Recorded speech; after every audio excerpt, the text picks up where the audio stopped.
Mauna Kea is nearly 14,000 feet above sea level, and everyone there is at risk for altitude sickness. So for more on that, let's send things over to Howard Dashevsky, who joins us now in studio with the doctor. Howard? Hey, Lauren, Bridget, thank you very much. Yeah, here with Dr. Rupal Gohil. Thank you very much for joining us once again. And let's talk a little bit about the Big Island because, as we know, it's kind of a focal point in the news right now. Where they are right now, where the road is and the blockade, it's about 6,000 feet. Other than chilly in the morning and night, not a huge deal because it's a little higher than Denver where millions of people live on a daily basis, right? Not a huge deal? Yes.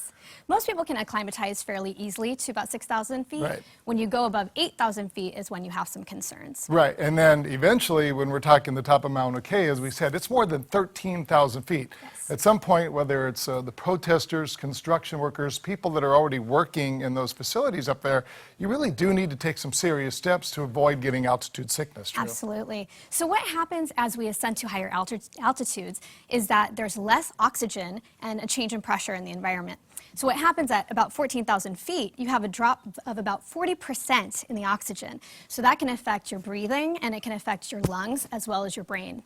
So there's a lot of symptoms to look out for. It's very important to know the symptoms of altitude sickness, as that's the first step to identifying and treating altitude sickness. And we talk about being able to acclimatize yourself, spending a little bit of time at a higher elevation.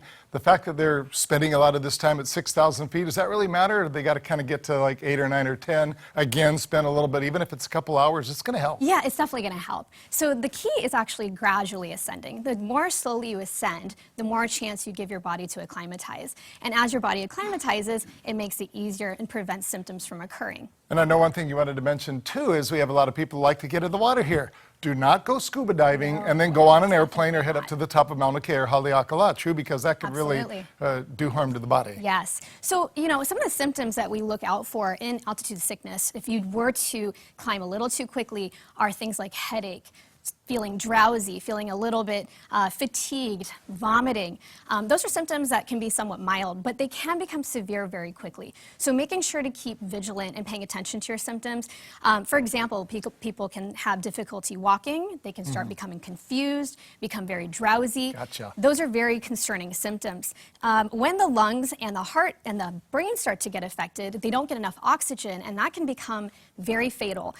Very fatal, meaning you can go into a coma and die from it. So knowing the symptoms, making sure to move to lower ground if you start to develop symptoms is very important. Okay, very quickly, we've had a lot of brush fires on Maui. We're going to have more on Oahu. If you live close, we know the obvious if you have respiratory illnesses, but for everybody else if you're in the area, because we don't know what's in those brushy fields, whether it's tires or hazardous chemicals or materials, right? Yes. Best to just get out of Dodge if you can. If you can, stay indoors, closing the windows, trying to keep your air as clean as possible. Avoid smoking indoors. Something that most people don't think about is don't even vacuum. You don't want to kick up any of this dust and whatever particles are in the air. Interesting, yeah, good point. If you're outside, making sure to wear a mask. And those general dust masks don't really do too much. You want a respirator. So something that qualifies as an N95 mask is what you want to look for. All right, same kind of stuff that we were dealing with when we were on the Big Island covering the volcano last year. Dr. Rupal Gohil, but Dr. Rupi on social media. That's where you can find her. Thank you much as always for your time. Thank you. Appreciate it. it. All right on. Pleasure to be Bridget, here. Lauren, back to you guys.